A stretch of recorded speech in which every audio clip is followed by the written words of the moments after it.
तो बच्चों, आज मैं आपके लिए कक्षा 10 हमारे पाठ्य पुस्तक स्पर्श भाग 2 से पाठ नंबर 14 कारतूस लेकर के आया हूं। और इस पाठ की जो रचनाकार है हबीब तनवीर। लेखक का परिचय कुछ इस प्रकार से दिया गया है। इनका पूरा नाम हबीब अहमद खान, जिन्हें हबीब तनवीर के नाम से जाना जाता है। इनका जन्म 1 सितंबर 1923 रायपुर छत्तीसगढ़ में हुआ था। इनके पिता का नाम हफीज अहमद खान, पत्नी का नाम मोनिका मिश्रा है। पेशे से यह एक महान नाट्य निर्देशक, पटकथा लेखक एवं पत्रकार रह चुके थे। इन्होंने नाटक, अभिनय, कविता एवं निर्देशन कार्य भी किए थे। इनकी जो प्रमुख रचनाएं हैं कुछ इस प्रकार से हैं। आगरा बाजार, चरणदास चोर, देख रहे हैं नैन, हिरमा की अमर कहानियां आदि। इन्होंने नया थिएटर की स्थापना की थी।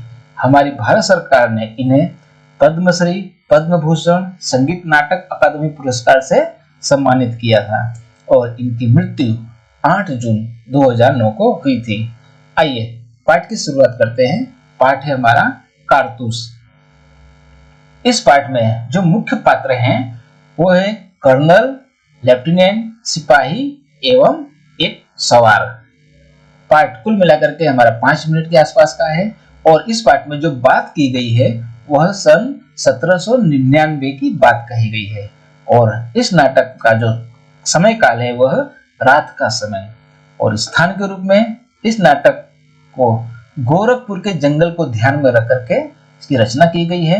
और उस जंगल में कर्नल कालिंज के खेमे में अर्थात डेरा का अंदरूनी हिस्सा बताया गया है, अर्थात अंदर का भाग बताया गया है। और यहाँ पर 2 अंग्रेज बैठे बातें कर रहे हैं। कर्नल कालिंज और एक लेफ्टिनेंट खेमे के बाहर है। चांदनी फैली हुई अर्थात बिखरी हुई है। और उस खेमे में अर्थात उस जो डेरा है, तंबू है, वहां पर लैंप जल रहा है। नाटक की शुरुआत कुछ इस प्रकार से होती है। कर्नल कहता है, जंगल की जिंदगी बड़ी खतरनाक होती है। लेफ्टिनेंट, हफ्ते हो गए यहाँ खेमा डाले हुए, सिपाही भी तंग आ गए हैं। ये वजीर अली आदमी है या भूत, हाथ ही नहीं लगता। कर्नल कहता है, उसके अफसाने अर्थात कहानियां सुनकर रॉबिन हुड के कारनामे याद आते हैं। अंग्रेजों के खिलाफ उसके दिल में किस कदर नफरत है। कोई 5 महीने हुकूमत अर्थात शासन किए हो गए, पर इस 5 महीने में तो अवध के दरबार को अंग्रेजी असर के बिल्कुल पाक अर्थात साफ कर देने में तकरीबन कामयाब हो गया था, अर्थात सफल हो गया था। लेफ्टिनेंट कहता है, कर्नल कालिंज, ये सादत अली कौन है? अब कर्नल कालिंज कहते हैं, हाफिज उद्दौला का भाई है, वजीर अली और उसका दुश्मन। असल में नवाब आसिफ उद्दौला के यहाँ लड़की की कोई उम्मीद अर्थात भरोसा नहीं थी। वजीर अली की पैदाइश को सादत अली ने अपनी मौत ख्याल किया। लेफ्टिनेंट कहता है, मगर सादत अली को अवध के तख्त अर्थात राज सिंहासन पर बिठाने में क्या महलियत रहस्य थी, अर्थात क्या रहस्य था? कहता है, सादत अली हमारा दोस्त है और बहुत एसमंद आदमी है, इसलिए हमें अपनी आधी मुमलिकत दे दी और 10 लाख रुपए नगद। अब वो भी मजे करता है और हम भी। मुमलिकत का अर्थ होता है दौलत अथवा जायदाद। लेफ्टिनेंट कहता है, सुना है ये वजीर अली अफगानिस्तान के बादशाह शाही जमा को हिंदुस्तान पर हमला करने की दावत दे रहा है। कर्नल कहता है, अफगानिस्तान को हमले की दावत सबसे पहले अरब में टीपू सुल्तान ने दी, फिर वजीर अली ने भी उसे दिल्ली बुलाया और फिर शमसुद्दौला ने भी। लेफ्टिनेंट कहता है, कौन शमसुद्दौला? ने जवाब दिया, नवाब बंगाल का निबस्ती अर्थात रिश्तेदार भाई, बहुत ही खतरनाक आदमी है। लेफ्टिनेंट कहता है, इसका तो मतलब यह हुआ कि कंपनी के खिलाफ सारे हिंदुस्तान में एक लहर दौड़ गई है। कर्नल कहता है, जी हाँ, और अगर ये कामयाब हो गई तो बक्सर और प्लासी के कारनामे धरे रह जाएंगे और कंपनी जो कुछ लॉर्ड क्वाइन के हाथे हासिल कर चुकी है, लॉर्ड वेलजनी के हाथों सब खो बैठेगी। यहाँ पे हम देख सकते हैं कि बक्सर का युद्ध जो 1764 में हुआ था और प्लासी का युद्ध 1757 में। और यहाँ जो बात की गई है कि लॉर्ड क्लाइन और लॉर्ड वेल्जली, इनकी 2 तस्वीरें नजर आ रही हैं। लेफ्टिनेंट कहता है, वजीर अली की आजादी बहुत खतरनाक है, हमें किसी न किसी तरह इस शख्स को गिरफ्तार कर ही लेना चाहिए। कर्नल ने अपनी राय दी, पूरी एक फौज लिए उसका पीछा कर रहा हूँ और बरसों से वह हमारी आंखों में धूल झोंक रहा है और इन्हीं जंगलों में फिर रहा है और हाथ नहीं आता। उसके साथ चंद जाबाज हैं, मुट्ठी भर आदमी, मगर ये दमखम है। दमखम का अर्थ होता है शक्ति अथवा दृढ़ता है। लेफ्टिनेंट कहता है, सुना है वजीर अली जाति तौर से भी बहुत बहादुर आदमी है। कर्नल कहता है, बहादुर न होता तो यूं कंपनी के वकील को कत्ल कर देता। लेफ्टिनेंट का कहना है, ये कत्ल का क्या किस्सा हुआ था कर्नल, अर्थात ये कत्ल के बारे में उसे कुछ पता नहीं और वह कर्नल से पूछता है कि हकीकत में ये कत्ल की जो कहानी है, किस्सा, वो क्या है। कर्नल कहता है, किस्सा क्या हुआ था, उसको उसके पद से हटाने के बाद हमने वजीर अली को बनारस पहुंचा दिया और 3 लाख रुपया सालाना वजीफा मुकर्रर अर्थात निश्चित कर दिया। कुछ महीनों बाद गवर्नर जनरल ने उसे कलकत्ता तलब किया। वजीर अली कंपनी के वकील के पास गया तो बनारस में रहता था और उससे शिकायत की कि गवर्नर जनरल को उसे कलकत्ता में क्यों तलब करता है। वकील ने शिकायत की परवाह नहीं की, उल्टा उसे बुरा भला सुना दिया। वजीर अली ने तो दिल में यूं भी अंग्रेजों के खिलाफ नफरत कूट कूट कर भरी थी। उसने खंजर से वकील का काम तमाम कर दिया, अर्थात वकील की उसने हत्या कर दी। लेफ्टिनेंट कहता है, और भाग गया। कर्नल कहता है, अपने जानिसारों समेत आजमगढ़ की तरफ भाग गया। आजमगढ़ के हुक्मरां ने उन लोगों को अपनी हिफाजत में घाघरा तक पहुंचा दिया। घाघरा यह नदी है। अब कारवां इन जंगलों में कई सालों से भटक रहा है। लेफ्टिनेंट कहता है, मगर वजीर अली की स्कीम क्या है, स्कीम अर्थात योजना, कि वह चाहता क्या है।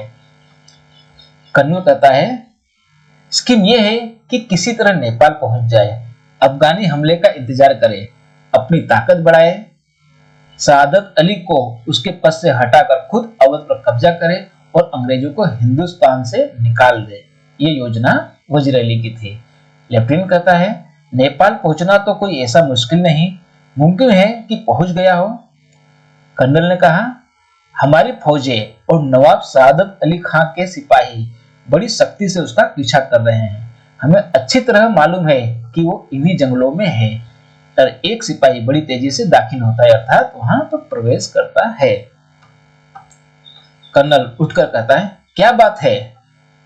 वो गोरा, दूर से गर्द उठती दिखाई दे रही है, अर्थात दूर से धूल मिट्टी उड़ती हुई दिखाई दे रही है। कर्नल ने कहा, सिपाहियों से कह दो कि तैयार रहे। सिपाही सलाम करके चला जाता है। लेफ्टिनेंट, जो खिड़की से बाहर देखने में मसरूफ अर्थात संलग्न था, गर्द तो ऐसी उड़ रही है जैसे कि कोई पूरा एक काफिला चला आ रहा हो, मगर मुझे तो एक ही सवार नजर आता है, अर्थात एक ही व्यक्ति नजर आ रहा है, लेकिन जो धूल थी वो बहुत तेजी से उड़ रही थी। कर्नल खिड़की के पास जाकर कहता है, हाँ, एक ही सवार है, सरपट घोड़ा दौड़ाए चला आ रहा है। सरपट अर्थात तेजी से। लेफ्टिनेंट ने कहा, और सीधा हमारी तरफ आता मालूम होता है। कर्नल ताली बजाकर सिपाही को बुलाता है। कर्नल सिपाही से कहता है, सिपाहियों से कहो इस सवार पर नजर रखे कि ये किस तरफ जा रहा है। सिपाही सलाम करके वापस चला जाता है। लेफ्टिनेंट, सुबह की तो कोई गुंजाइश ही नहीं, अर्थात संदेह शक की कोई संभावना है ही नहीं। तेजी से इसी तरफ आ रहा है, अर्थात कि ये जो घुड़सवार है वो हमारी तरफ आ रहा है। टापों की आवाज बहुत करीब आकर रुक जाती है, अर्थात घोड़ों की जो टापों की जो आवाज थी, घोड़े की चलने की जो आवाज थी, वह धीरे धीरे उनके पास आकर के रुक जाती है। तो सवार कहता है, मुझे कर्नल से मिलना है। गोरा चिल्लाकर कहता है, बहुत खूब। सवार बाहर से कहता है, सी। गोरा अंदर जाकर, हुजूर, सवार आपसे मिलना चाहता है। कर्नल ने कहा, भेज दो। लेफ्टिनेंट, वजीर अली का कोई आदमी होगा, इसे मिलकर उसे गिरफ्तार करना चाहता होगा। कर्नल कहा, खामोश रहो, अर्थात चुप रहो। सवार सिपाही के साथ अंदर आता है अर्थात अंदर प्रवेश करता है, उस खेमे में प्रवेश करता है। सवार आते ही पुकार उठता है, यानी कि जैसे ही वो घुड़सवार आता है कहता है तन्हाई तन्हाई, अर्थात एकांत एकांत। एकांत का अर्थ होता है अकेले में। कर्नल कहता है साहब यहाँ कोई गैर आदमी नहीं है, आप राजे दिल कह दे, अर्थात जो कुछ भी दिल में हो वो आप कह दो। सवार कहता है दीवार हम गोश दारद, इसका अर्थ होता है दीवारों के भी कान होते हैं। तन्हाई अर्थात एकांत चाहिए, अकेले में बात करनी है। कर्नल लेफ्टिनेंट और सिपाही को इशारा करता है, दोनों उस खेमे से बाहर चले जाते हैं। जब कर्नल और सवार खेमे में तन्हा मीन्स अकेले रह जाते हैं तो जरा वक्त के यानी कि समय के बाद चारों तरफ देखकर सवार कहता है कि आपने इस मुकाम पर क्यों खेमा डाला है, अर्थात इस जगह पे आपने यह खेमा तंबू क्यों बनाया है। कर्नल ने उत्तर दिया कंपनी का आदेश है कि वजीर अली को गिरफ्तार किया जाए। सवार कहता है लेकिन इतना लाव लश्कर, अर्थात सेना और उसके साथ रहने वाली तमाम सामग्री के साथ, लेकिन इतना लाव लश्कर क्या मायने, अर्थात इसका अर्थ क्या है। कर्नल कहता है गिरफ्तारी में मदद देने के लिए, अर्थात इतनी सारी फौजी लेके हम चल रहे हैं तो वजीर अली को पकड़ लिया जाए। सवार कहता है वजीर अली की गिरफ्तारी बहुत मुश्किल है साहब। कर्नल ने कहा क्यों? सवार ने उत्तर दिया वो एक जाबाज सिपाही है। कर्नल ने कहा मैंने भी यही सुन रखा है, आप क्या चाहते हैं? सवार कहता है चंद कारतूस अर्थात थोड़े से कारतूस चाहिए।